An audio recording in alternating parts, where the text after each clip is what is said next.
Hey yo, welcome to the Back in 10 Minutes podcast, episode number 2. We are back. My name is Jay. And I'm Kay. And hurrah, look, we have a new home. We got a new home. We're in studio. We are big time now. And doubly hurrah, we have a special guest in studio. This is my man, Mack Moses. Hello. Mack, how you doing? Good. You good? Now, man, the rules of engagement of this podcast are very simple. We have a shot of something every 10 minutes, and we talk shit about something every 10 minutes. You Sounds can like that? every time we catch up. Yeah. Pretty much. Let's go. Let's go.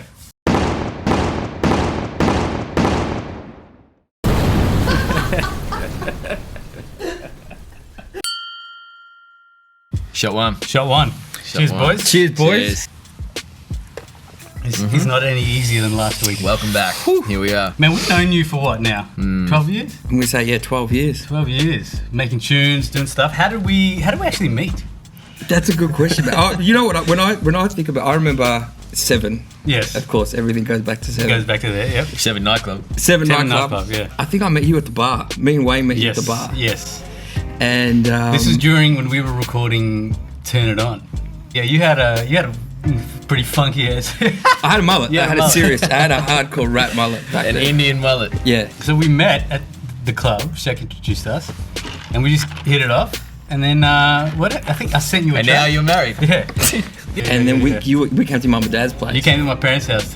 I'd sent you Paper Chase, the beat, You sent me Paper Chase. and you had sent me a demo of it. Yeah. My introduction to you was hearing you on this demo that you just recorded. It sounded like some shitty little recording, like it wasn't professionally done or anything like that. Yeah. Was But that my last single? Or because I remember listening to on Winamp on Rose's old computer, and it played the song, and I remember the first time I heard your voice, I was like, God damn, this guy's voice is super different, super unique and stuff. Yeah. When you sent me the beat for Paper Chase, to this day, man, still, it was one of my favourite things too. Yeah.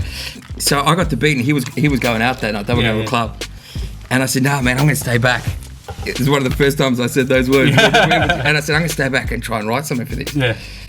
And I put the beat on, man, and it was one of those ones that just came out. Everything, the lyrics, everything, just the whole vibe of it, you know. I remember when I heard it, and it started, and then when I went to get out of my way, and I'm like, you know, when I play a progression or when I hear something, even if it's a demo you sent or a verse, whatever, and then you start thinking 8 steps ahead, like where you think this can end up, like the chords on Home was the same thing. Yeah. It's exactly the feeling I had, and there's been so many times since then of demos you've done or tracks I've sent you or whatever, where as soon as I hear it, I'm just thinking 8 steps ahead, like this is where the song's going to finish. Yeah. I think the other thing that's few and far between is actually meeting up and linking up with people.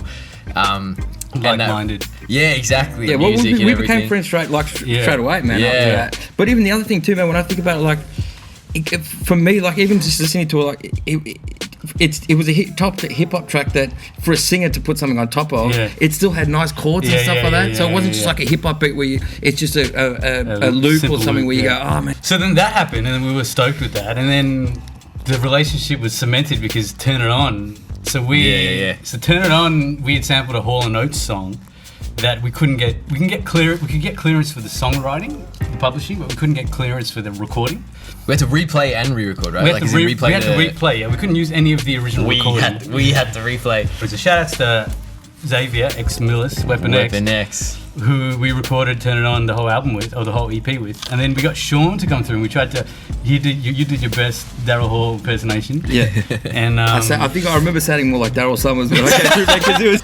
Where's the evolution of this friendship gone? Always, man. It started as that, and then Sean just became like a dude that anytime we were stuck for a hook or like anytime we were like stuck for a song, we'd just like literally just shoot you the song and just be like, hey man, any ideas? Like, and it kind of became this reciprocal thing. We jumped on your stuff, you jumped on our stuff. That's what I was going to say, man. Like vice versa. Even when I did my first that Shaun the Class is Dead demo, you produced half the songs on it. You and I shared a studio space for about. Yeah. That's where we recorded all of Home Invasion 1.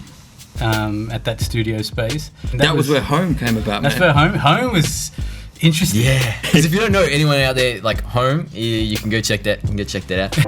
No matter where I've been, I'm gonna come back again. Home was probably me personally, one of my favorite songs that we've ever done. I'd say it's one of our fans' favorite. Like, yeah. I don't think you can ever not play that if we ever.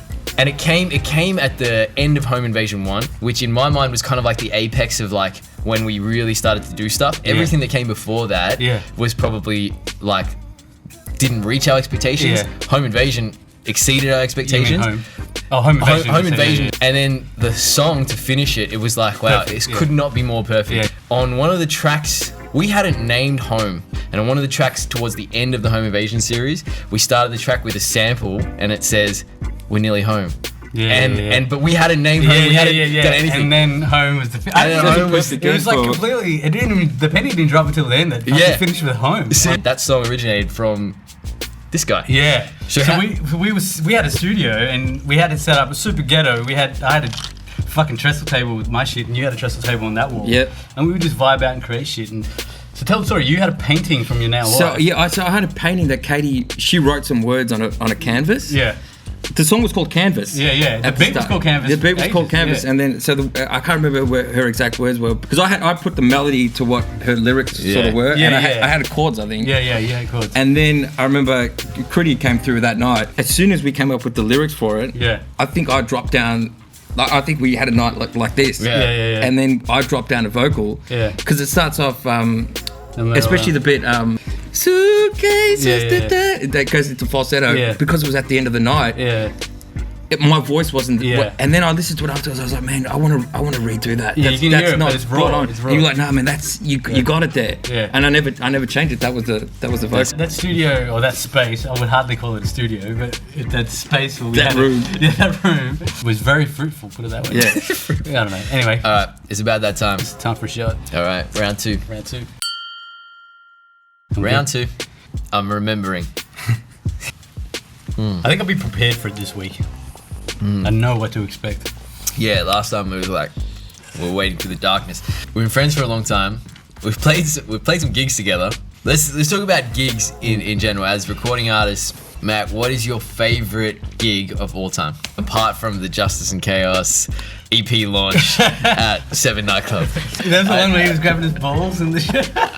I saw one. You had one on DVD where I watched it back, man, and I came out and I was like doing a twirl. I remember when we did that show at Federation Square. Yeah. My brother brought some of his friends down, and they were like, that was on SBS, wasn't it? He's like, who's the guy who's kept grabbing his nuts and shit?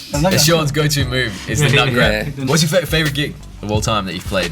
My favorite gig was playing with The Class. At the band. Get out, man.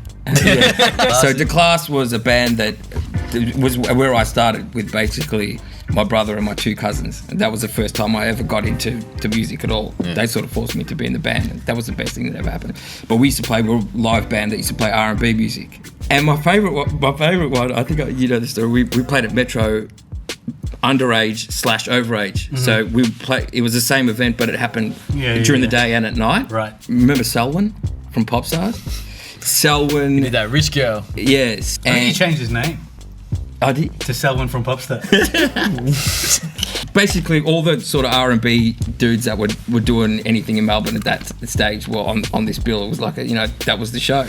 We were on last because we were a band, so they wanted it to end with the full band sort of atmosphere. Yeah.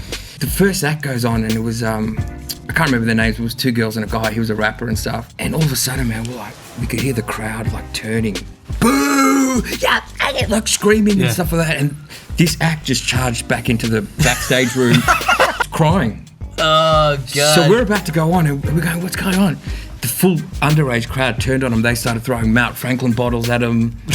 So Selwyn was the headline act, and he was nervous, man. Anyway, cut a long story short, we went out like a few acts after that. I remember we opened with like California Love, and Wayne used to play Talk Box, and all that sort of stuff. And the reaction we got, man, was awesome. You know? And I just remember like seeing everyone coming from the side of the stage. Just remember feeling like, all right, we overcame that. Like that's why it was so good, because it was almost like we got the crowd on side. It was because it wasn't a good atmosphere backstage, and then to come out and change that was cool. My favorite gig, to be honest, we did a residency at the Evelyn. It was a Wednesday night residency in the middle of winter, and it wasn't at a time where we were really popping and stuff like that. We basically... When was that, by the way? It was August. No, when were we popping, by the way? Let's be honest, we didn't get a lot of people there. The first night we did there, I think there were probably like about 8 people. there. We basically got up there and we kind of said to ourselves, you know what, screw it. Like, this is an opportunity to just like practice. This is an opportunity to try new things and stuff. Yeah. There was no pressure, and I actually had more fun on stage and like felt like we connected with. I know it wasn't a lot of people there, but we connected with the people that were there more than we've ever connected with people before. Yeah. It was that moment where I just felt real comfortable on stage after that. Yeah. It was like just the, you know what? What's the worst that can happen here? Yeah. Before that, I used to be so rigid. You know me. Yeah. Before shows. And before battles and stuff. Yeah. You cannot talk to me. Yeah. With so many people come up to me and not that I'm any less nervous, but I just don't show it. So I'm just pretty chilled before a show. But so many people are like, well, what's going on with Christian? He's so nervous. If there's one thing that I've learned, is like the story you tell yourself will come true. So if you're sitting there beforehand, before the show, thinking, oh shit, what if they don't love this? What if I forget my lyrics? And that's likely to come. You can see likely to eventuate. Yeah. I always just think about that show as like that was like a turning point. Yeah, a learning curve. Yeah. Since then, it's been. Yeah, Totally. What about you?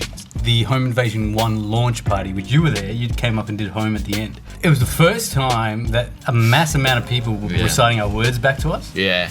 Words that you've written in your bedroom. Yeah. Stuff that means something to you that may not mean anything. And when it comes to me, when it comes to writing, I don't write for anyone, especially now, anyone else except myself. So the fact that people were reciting words, that was like, whoa, okay. We've leveled up here. Pez came down to the show. A bunch of our friends came down to the show, but Pez came down to the show and he called me from out the front and he said, hey man, I'm out the front. You reckon you can come get me in? Yeah. I'm like, yeah, no worries. So I ran downstairs. This was before they'd started letting people in to the venue. Went out the front, saw Pez. I'm like, hey, what's up? And then I turned around and there's a massive line around the corner. Same thing. I went to 7-Eleven to get a sandwich and same thing, line around the corner. I was like, Jesus, that feeling was before like you started full playing? on. Yeah. This is before the doors opened for the night. Yeah, that was crazy, man. Yeah. I think it's time for another shot.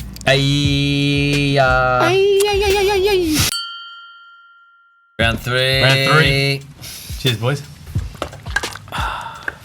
Okay, I remember last week, man. So, best gigs. What's your worst gig? How much time have we got on the show? We gotta put it out there. You did do a gig on Rove Live. Yeah, that was good. That was good. Great. Supporting Kelly Rowland. So strong to the touch, my love, my kiss, so sweet for you. Kelly Rowland. Yeah, we were playing for Kelly Rowland. Were you playing? Yeah, were you playing? What were you saying, Pretty? No, funny story about that is I was like 19. Yeah. And I was so keen to do that because, I was telling all my friends and all that sort of stuff. Dude. I got to band practice the week before we were about to do it. All the guys are like sitting there going, oh man, they got like this somber look on their face. And I'm like, what's going on? And they go, bro, we just got a call from Channel 10, man. They only want 3 of us. And you're the guitarist. There's no real guitar in the song, so you're not going to be part of it. What? So, and then I was like devastated. So I told everyone, right? It's one of those stories like, oh, this guy reckons he's on fucking Rove. Yeah. And I was like, how am I going to get away from it? Did you end up playing triangle? No. So then we could all play like different instruments. So, if I wanted to play drums, I could play drums or whatever. So he One goes, of those cunts. Yeah, no, so he goes, you play drums, man, I'll step back. And I was like, nah, man, I'm not going to take it from you guys. So they go, all right, let's all put our names in a hat. Whoever name comes out stays back. The dogs wrote Sean on every name. Right? That's it. And I put it out and it says, Sean. I went, oh, fair enough, I can't go. And then they all started laughing.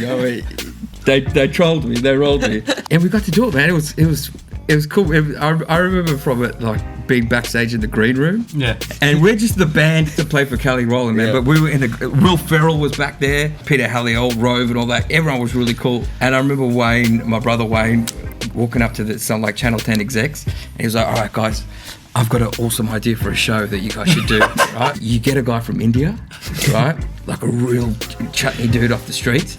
And you've got like 1 week to make him cool. And then the final test is he has to go to a club and try and pick up girls and stuff like that. Yeah, right. And we were all going, yeah, man, that's a good idea. These guys were going, yeah. My worst gig was when we played at Odeon back when, you remember Rhythmalism on a Thursday night? It was a huge R&B night. Yeah. The curtains open up and Brad starts counting in 1, 2, 3, 4. And no sound came out. Man, it was a good 5 minutes of just silence. And think about how long 5 minutes is when the crowd's been pumping, right? Our mate, Jeeves, he starts going, boo, boo. the whole crowd starts booing. What a because of friend's that. for, I know. man. Bloody hell. That 5 minutes was the worst, man. So we got flown to Byron Bay. The dude that flew us up there from the start was like semi-questionable. Like, as in he picked us up. It just seemed like a little bit of a shoddy operation. We were like, oh, what's going on here? We went to a bar the first night, and he's like, everyone knows who you guys are. They're waiting for you guys to perform. And I'm like, we're just a hip hop act. There's no way people know who we are here. This is around Turn It On. This is around Turn It On time. Yeah. He took us around to look at some graffiti and shit, and we had to pretend like, oh, that's a mad graffiti piece. We got taken to our accommodation, this was at the Great Northern. The first warning sign was we got to our room, and we walked in, and it was as if like people had just been in there. And like someone had called them and said, hey, we got someone coming up, and they'd like scattered. There was a fucking towel on the bed. There was a wet towel hanging over the bed. And we the were beds so were all messed naive up. and young in this game that we were like, oh yeah, this is normal. This is it. Yeah, it's all good. The night of the gig. The night before the gig. Sorry, the night before the gig. Let me put it out there. Yeah. We were smoking some Byron Bay ganja outside our room, and a security guy came up, knocked on the door, and said, by the way, we were super paranoid at this stage. yeah, you can imagine. So they came up and they said, oh, well, that lovely waft of marijuana is going through the air vents and down into the restaurant downstairs, so everyone is complaining about this weed smell. We were already freaking out at this stage. We're in our room like, oh my God. The next thing, security guy comes up, knocks on the door again, and says, we're like, oh shit, at this point we're thinking, fuck, we're out, like we're done. He said, oh, do you guys know so-and-so, the promoter of this gig? I was at the door, and I wasn't sure why he was asking. I thought, oh shit, if we own up to this, this guy is gonna get fired because we've been smoking weed and fucking up the whole club. The security guy was like, well, he just got into a fight with the guy that owns the hot dog vendor across the road. He's never welcome back here again. You tell him that he's not welcome back here.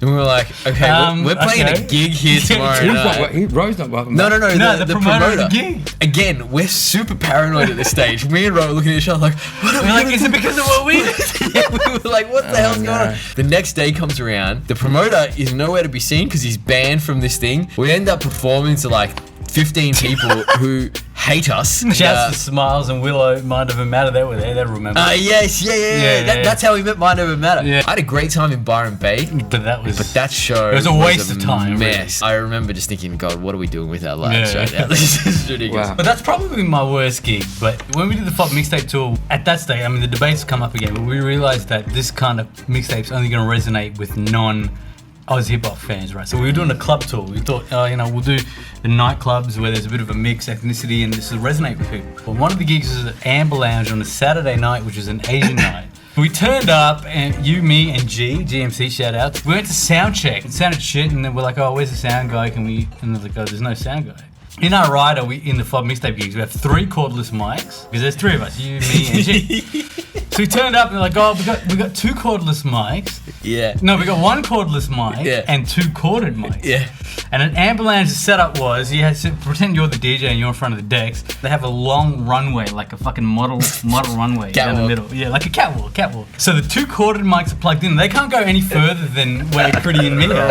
And then there's 1 cordless mic. So we have to do this gig, and all the crowd are at the end of the fucking runway. Every time. Someone had to do the turn, the model turn and go back. Dude, every time it was someone's verse, someone would like take the cordless mic, the other 2 people would take the corded mics, and the person would walk down the catwalk, perform their rap, and then spin around and come back, hand it off to someone else, and we'd come out here and take. It was the worst. Man, but the crowd, did they vibe it or? I don't even know, man. I was so self-conscious about the catwalk, I couldn't even. Oh, everyone in the crowd was like, man, this fashion is terrible. I'm not gonna buy anything. What is this? These dudes in hoodies and tracksuit pants.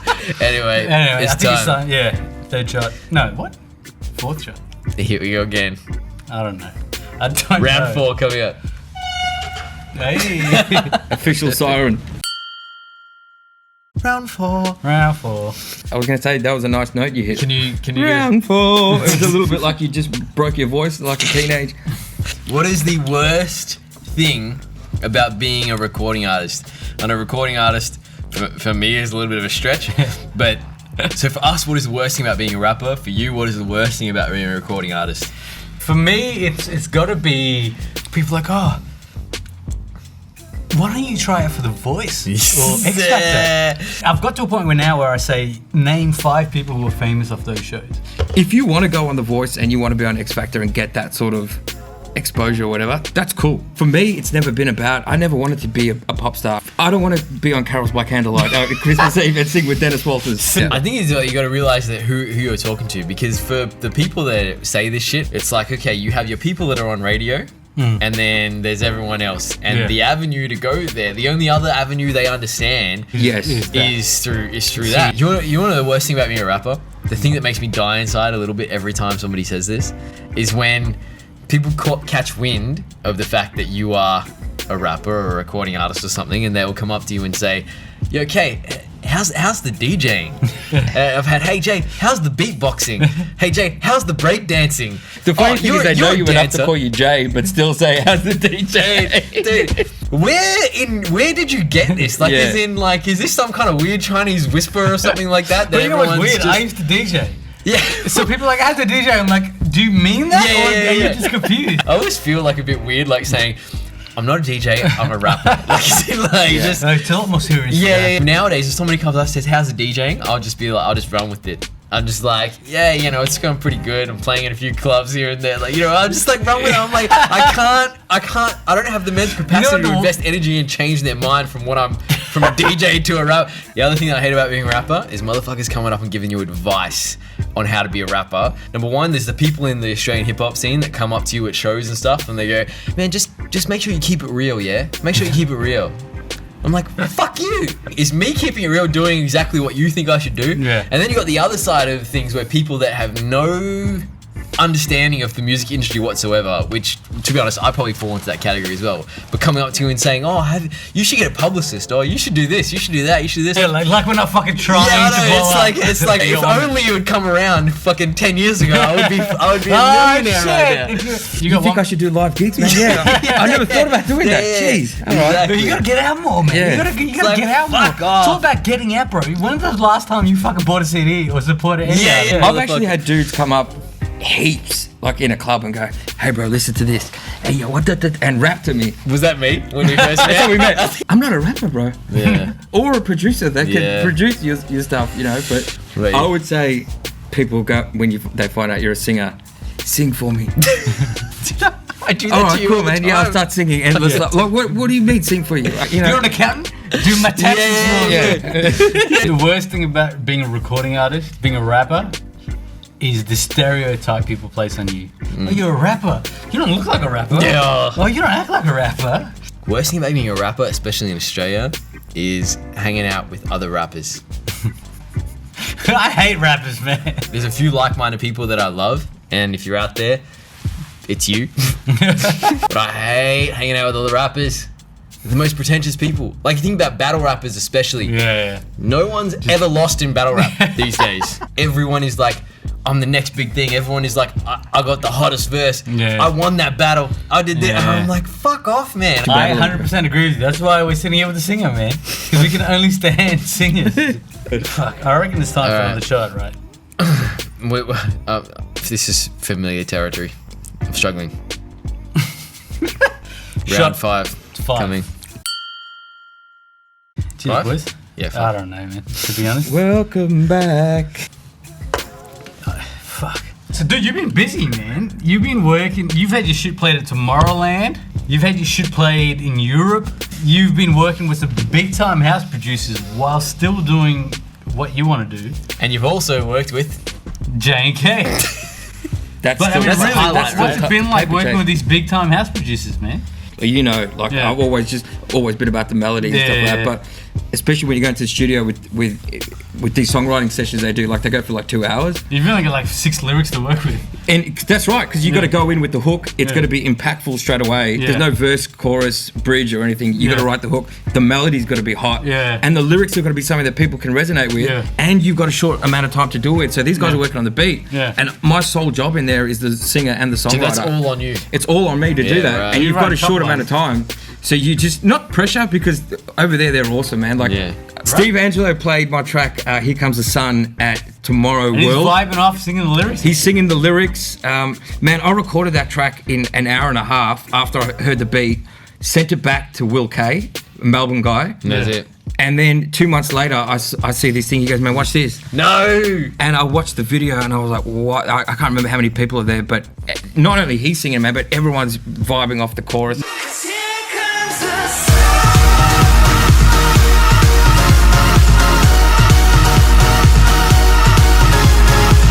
About a month ago, I was at David Jones trying on fucking suit jackets and shit, and I hear the song come on to David Jones, and I'm like, this motherfucker sounds exactly like Sean.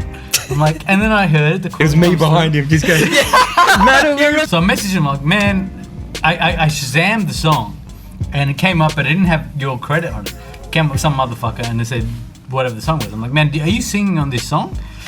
And you replied to me like, yeah. I'm like, motherfucker, this is ill. The song is ill. Fabricate. That Matisse and Sadko song? Yeah. Dude, I listen to that on a regular. I mean, you've been doing shit lately that you've been with this Mack Moses avenue where you've been putting up shit and you've got a massive following off it and you've bared some really good fruits from it. I mean, like, what, Teddy Riley? Like, what the fuck? That solely came about from my Instagram page, which I've only just, like the whole Mack Moses brand is pretty new. Yeah. We decided, me and my manager Guy decided to do like a 90s R&B set. That's the stuff that we love. And I think that's what my voice suits more than a lot of the stuff that I've done. Yeah. And so because of that, I've just been doing like covers in the studio.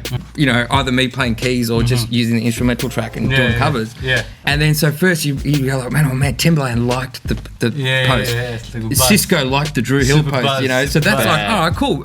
The fact that they liked it means that they've seen it. They've seen it and they took the time to go, that's, I like that. True. I did My Prerogative video. Bobby Brown. Tell me why can't I live my life? And then I woke up one morning, checked all my social media stuff.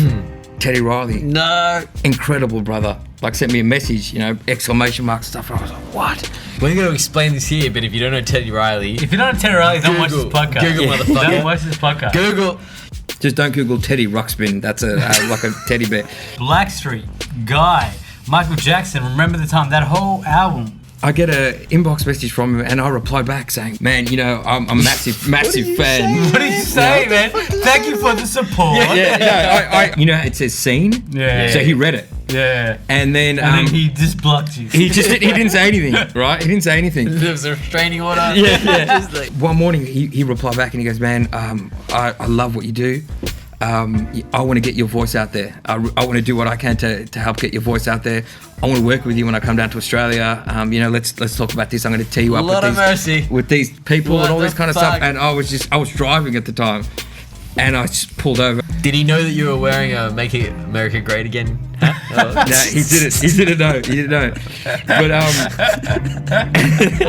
Are you wearing a Make America? No, it says nah on it. Literally says nah.